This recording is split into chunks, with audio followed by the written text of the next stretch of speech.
Nagsimula na po yung pinakakauna-unahang big event or super tournament ngayong 2025.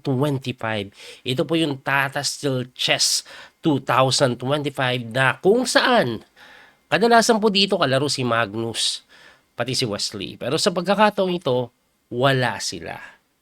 Ngunit ganun pa man, ang kagandahan dito, ito po yung kauna-unahang tournament ni World Champion Grandmaster Gukesh simula nung siya ay nanalo laban kay Ding Liren. All eyes on Gukesh, sabi nga nila. Totoo bang malakas na World Champion itong si Gukesh? Round 1 pa lang, kalaban niya po agad, walang iba kundi si Grandmaster Anish Giri na napaka tindi ng laban, promise. Pinanood ko ng live. Ako'y kinakabahan habang nanonood. Ano ba yung nangyari?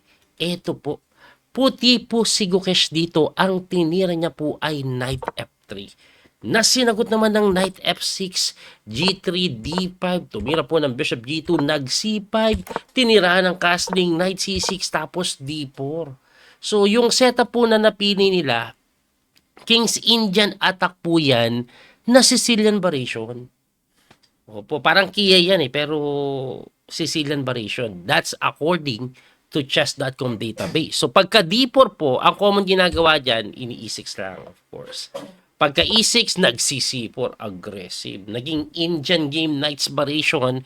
So kung mapapansin nyo, libre po yan eh. Anong mangyayari pag kinapture? Yun na nga yung ginawa. Tinitirahan po ng Queen A4. Anong meron sa Queen A4? May threat po yan. Mamaya tatalon yung kabayo doon. Magbibigay ng matinding pressure doon sa C6. Kaya ang ginagawa, Bishop D7, edi kinakain lang po yung C5. At pagkakain sa C5, kinakapture po yan and then binabawi na yung pawn sa C4, tumatakbo yung bishop, and after knight C3, ito na po yung naging Catalan close opening. Na-transpose na sa Catalan. Anyway, pagkatira po ng Knight C3, linya pa rin po yan, nagkakasling po kadalasan, and then tinirahan lang po ng E4 ni Gukesh na hindi nga yung best lane or main line. Ang main line po is Rook D1, pressure po doon, nakapin. Kaso inipor agad na sinagot agad ng Rook C8. At kung mapapansin nyo po, mabilis tumira. No? Mabilis tumira. At nag 142 pa nga si Anish Giri. Ang time control po kasi niyan 140. Tumaas pa si Anish Giri pero si Gukesh nangangapa. So pagkatira po ng Rook C8, nag Queen E2, sinagot agad ng Bishop C5, mabilis pa rin si Anish Giri. Tumira po ng Bishop po sa G5. Isa na pong novelty ng laro. Ang ginawa po kasi before, ini-5 yan eh. So, sa ngayon, napinin muna bago i-E5. Ngayon, since walang E5, hindi pa nape-pressure yung kabayo, nag-Bishop G5 ka, pinipin mo ko, sabi ni Anish Giri, tulakan lang natin. At medyo napaisip na po siya doon. Kung titingnan niyo po, ang tagal niya nag-isip dyan, nag-spend po siya ng 6 na minuto mahigit sa tira ng H6. At pagkatira ng H6, Gukesh, nag-Bishop H4? Na bad move daw po at kung titingnan niyo yung oras, talagang napapaisip na si Gukesh dito. So, nasa move 14 pa lang sila. Pero, kalahati na po yung nagagamit ni Gukesh. Kasi ang initial time po dito, 100 minutes per player eh. With 30 seconds increment. So, pagdating ng move 40, madadagdagan sila ng another oras pa. No? 40 minutes po ata. Anyway, ang nangyari dito, pagka Bishop H4, nakakapagtaka yan, ba't daw dyan po ginalaw? Dahil may G5 eh. Ang best move daw po doon talaga, aatras lang dito sa gawi dito eh. Wag dyan. Kasi pagka G5, nakulong ang bishop. Pero sabi ni Gukesh, it's all part of the plan. Kakainin ko yan. Pagkabawi mo, kain lang na ganun. So yes, one piece down ako, pero may tindi na E5 paparating. Kaya napilitan po yan, mag-E5 na para i-prevent yung E5 ni Gukesh. Ngayon, pagka E5 po, no? Anong plano dito ni Gukesh? Nakapag E5. Ibig sabihin, wala ka ng E5, one piece down ka, ang pinaka-idea lang talaga ni Gukesh dito, nakabukas po yung king side. Tapos may pin dito ng konti eh. Kaya ang ginawa po dito ni Gukesh, nag-queen lang sa may dito. Para saan yan? Simple threat. Pwede po kasi siyang tumira later on ng bishop takes. Pagka-capture mo, libre yung bishop. At hindi lang yun. Bukod po kasi sa threat na yun, let's say tumira ng bishop e7, yun po yung ginawa. Para nga naman pagka-capture mo sa kabayo, may ganun, naiwasan pa yung knight d5. Ito yung pinaka-threat niya, bishop h6. Pag tumakbo kasi yung tore, may queen g5 sundot agad, mate. Kaya napilitan po yan, king h7, brilliancy move. Binigay yung tore. Kinapture po yan. Binawi po ng bishop. And then nag-f4. At pagka f4, sinagot lang ng bishop e6. Pinapalit yung reyna. Of course, lamang siya ng pyesa. Pag napalit yung reyna, lamang sa endgame. Syempre, alam ni World Champion Gokasyan, nag-knight lang po sa may d5. Pagka knight d5, nag-knight b4 naman. Medyo gumugulo na. At ito ang matindi ngayon. This is move 21. Parang mababa na yung oras nila. 26 minutes, 25 minutes. Dikit pero mababa na. 40 moves pa bago madagdagan ng increment yung kanilang oras. Anyway, pagka knight d4, kinain lang yung e5. Libre nga naman kasi. Kaso may talon lang pala yan sa knight g4. Maaring kainin ito. Tapos may pressure po kasi yan dito. Anyway, tinirahan ni Gukesh ng rook d1. Aba, matindi. Huwag kayong masyadong makampante. May threat po yan. Knight f6 check. Libre yung reyna. Nakita ni Anish, huwag kang magulo. King move lang ako. Excellent or brilliant move na naman. Kining movean lang At pagka king move, tumira po ng king h1. Si Gukesh na namula. Double question mark. Ang best move daw instead of moving that king is queen f4. Bakit kaya? Kasi may rook c2. Para saan yung rook c2? Saka tayo mag queen f4. May tiradang knight takes d5. Aba, baby bobo. Nakakapagtaka yan. Bakit kinapture? Kasi pagka pawn takes, ano mangyayari ngayon? Atakado to may depensa.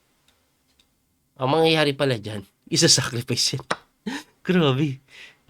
Pag kinapture mo kasi yan ng bishop, may rook takes dito. Pagka king move mo, bishop dito, aray ko po, ngisay-ngisay. Di ba? Pag naman yan ikinapture mo ng tore, isa-sacrifice pa nga yung reyna. Queen takes d5, capture ka dito. Takes, takpo ka dito, bishop c5, pasado ka magharang, at pagkaharang, mati yan. Kasi rook takes lang, pagka king move mo, pwede kang tirahan ng knight e3 nga lang Hindi na pala kailangan ng mga kaguluhan. Ayan na lang, simple Winning na. Diba? Lamang na lamang. Anyway, kahit di kainin, kahit eto. Anyway, winning pa rin kahit ano itira. Ibalik natin doon, lumayo tayo Kaya pala, napakaganda ng takes d5 at winning na daw or lamang na daw po ang itim. Anyway, nakita pala ni Gukesh yan. With 38 seconds on the clock, queen f3 yung pinawalan. Putik, 37 na lang. By the way, may increment po silang 30 seconds from move number 1 bawat tira. 10 minutes pa dito si Anish. Ang tinira niya, queen b6, medyo hindi pa daw maganda. Ang tamang tira daw, i-sacrifice mo na. Nakakapagtaka kasi pagka takes, anong gagawin? Knight dito. Pagkatakbo, kainin lang daw tong f1. Kulong na to, halos kainin na lang natin to. May napakagandang di mo aasahan, mahirap makita, knight e3 lang. Grabe naman tira yan. Walang Anong meron dyan? Threat na kainin to. Hindi mo makain kasi may kain dito. Pag kinapture mo yung kabayo, takes ka lang dito, takbo ka dito. Queen a5 with the idea of this. Pair of bishop, laban sa tore. Grabe ka lamang. Winning na daw. Ibalik natin doon. Hindi nakita ni Anish Giri yung knight e3 idea later on. Kaya siya po ay nag-queen b6 na lang. Na slightly better pa rin. Yun nga lang, pwede na kainin yung kabayo. At pagkakain sa kabayo, nag-rook f2. Atakado ang reyna na tumakbo lang sa may c3. Pagtakbo sa c3, lalamang daw ng konti ang itim pag nag-bishop f4, iiwas mo lang. Yun nga lang, nakakatakot po kasi ipakita ko na. Yung mga e6 na tira, may ganun kasi. Bishop g7 ka lang pala. Tapos pagka takes, king move ka lang. Ganun lang kasimple. Lamang na daw ito. Kasi matindi po yung pressure na ibibigay. May makakain dito later on. Baka pwede din mag-sacrifice na ganun. May threat sa Reyna. Ano ba yan? Ang hirap, no? Ibalik natin. Hindi kasi tinira ni Ana Shigiri. Medyo magulo, no? Balik-balik tayo. Hirap i-analyze ng laro, actually. Ang ginawa po ni Anish is Bishop B4, which is very logical, hitting the queen, na pagkatakbo, saka ka mag-Bishop F5. O, at least nawala po yung discovery check, di ba? Kaso, ikaw lang pala yan. Kasi merong Queen G5 naman. Doon nakapasok yung Reyna. Para saan yung Queen G5? May mga pangulit dito. May pressure dito. May pressure na check na ganun. Medyo magulo, di ba? Kaso tinirahan lang yan ng Bishop F8. Umatras. Saan pupunta yan? Ito yung threat niya. Hindi po pwedeng kainan ito dahil may capture na ganun with a check bagsak to. Mali pa pala araw ko dito, Bishop H6 po yun. Ang tinira naman, nag-Queen H5 na tinirahan ng Bishop H6. Naku, mali yung Queen H5. Ang tama tira daw, King G8. No? Pero ba't nag-Bishop H6? Para magamit din yung Bishop para dito. Bakit siya mali? Kasi meron pala dito tiradang E6 lang. E6 lang daw. Iharangan mo lang tong Reynang to. Harangan mo, tapos mag-create ka ng paso. Pag nabukas, pwede din pumasok na gano'n. Medyo gugulo hindi na natin papasok kasi sobrang haba na gulo. Ang tinira po dito ni Gukesh, nag-rook lang sa D1. Mas gusto niya pong itulak yan. Para pagkatulak, may depensang gano'n, hindi ba siya mas makain, no? Tapos pwedeng kainin to later on. Pwede din tulakan, umalis ka, malilibre yun. May mga ganong idea Anyway, Anish Giri with 1 minute on the clock, dumikit na 30 po si Gukesh. Grabe po yung heart ni Gukesh dito. Ang hirap ng posisyon, no? Pero puro panggugulo yung ginawa. Ang ginawa ni Anish, nag-Queen takes B2. 34 seconds na lang. Si Gukesh, 107 si Anish Giri, tumira ng H3. Nag-blunder si Gukesh. Namula na naman. Anong meron sa H3? Pag gumalaw nga naman ito, libre. Hindi ba? Pag kinapture mo kasi, libre yung Bishop, may capture lang dito, mabubuksan yung Reyna, depensa doon, may threat pa sa Bishop, ngisay din. Nung ngisay. Tingnan nyo nangyari Ngisay man yan, tingnan nyo yung evaluation bar. Lamang na lamang po ang itim, winning na daw. Kailangan nga lang makita ni Anish Giri yung tira within a minute. At ang ginawa niya po ay tumataginting na brilliant sacrifice. Nakita niya. 3 seconds na lang po siya nang tumira siya dyan. Napapanood ko yung live feed ng video nila. Nanginginig na. Nakabahan na. Bishop E4 ang tinira. Magtataka ka. Bakit pinakain? Anong meron? Pag kinapture po yan ng Bishop, Rook takes dito, mati ka doon. Pag kinain naman siya ng Torre, Rook takes dito, capture ka dito, mati ka doon. Ayun ang mangyayari. Kaya hindi pwedeng kainin yan. Ang ginawa, nag-Rook takes F2 na lang. Pagka Rook takes F2, nag-Knight takes F2, check, tumakbo, at ito ang nangyayari. Nakahang yun. Nakahang to. Anong gagawin mo? Winning daw ang itim Pero kailangan makita niya yung napakatinding brilliant move dito. With 41 seconds on the clock, move 35 pa lang Kailangan makita niya yung tamang tira. At nakita ko po yung live feed, si Gukesh, seryoso lang. Parang confident yung dating. Samantalang si Anish Giri, medyo nanginginig na. Oo, talaga natatanda na. Kasi, it's do or die. There's only one way to continue to have a winning position. Makita kaya ni Anish Giri? Aba, ang tinira ni Anish, ito, X. Winning bigla ang puti. Bakit po winning bigla? Kasi may check. At pagka-check, capture, takes. Nakahang yung Bishop, yung kabayo, kinain lang. Nakahang yung kabayo, tumakbo, sumek, gumanon, pagka-rock doon. nag-resign. Panalo si Gukesh. Ngayon, ibabalik ko lang. Balik natin. Grabe yun, no? Balik ko lang, ha? Kasi, meron napakagandang winning move dito si Anish na na-miss niya. Alam niyo kung ano? Eto, Knight G4 bumalik lang. Ang threat niya, mati. Pag kinapture mo ng bishop, mati. Ngayon, anong mangyayari pag kinapture yan ng tore? Check ka lang pala dito. Hindi ka makapunta sa F1, mati ka dito. Pag tumakbo ka naman, yun ang matindi. Check dito sa ibaba.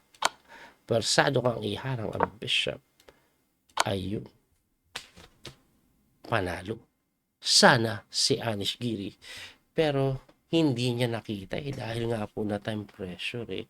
Ano ang ating matututunan sa laban na to? Isang bagay po ang aking napatunayan na si Gukesh. Fighter talaga. Ang daming niris. Ma-complicate lang ang position. Sobrang risky ng laruan na ginawa. Ako kinakabahan para sa kanya eh. Talagang grabe ka losing siya. Pero risk yun eh. Kasi nakita niya time pressure si Anish Giri. So pwede siyang bumalagbag. Kahit hindi ganun kaganda yung tira. Pero walang time para makita ni Anish Giri yung tamang approach. Kaya ayun. Panalo si Gukesh sa kanya pong unang laban bilang isang world champion. Congratulations, Gukesh to. Grabe yung laban na to. Ako yung kinakabahan habang nanonood ng live dahil time pressure sila and the position is very complicated. Ang daming kailangan i-risk. At ni-risk lahat ni world champion Gukesh. Ganyan ang world champion. Tindi. Anyway, abangan nyo po yung mga susunod pa na laban. Susubaybayan natin itong Tata Steel. Hindi ko lang po mapakita pa standing kasi may mga naglalaro pa. Ginawa ko kaagad pagkatapos eh. Anyway, muli ito po yung Coach Philip Master Daniel Causo. Salamat po sa inyong panonood. Pagpasensyahan nyo na kung medyo mahaba. Maraming analysis na kailangan pasukin kasi magulo eh. Muli, maraming po salamat. God bless. Hanggang sa muli pagkikita. Bye-bye po. Thank you. That little mouse, 'cause I'm an albatross.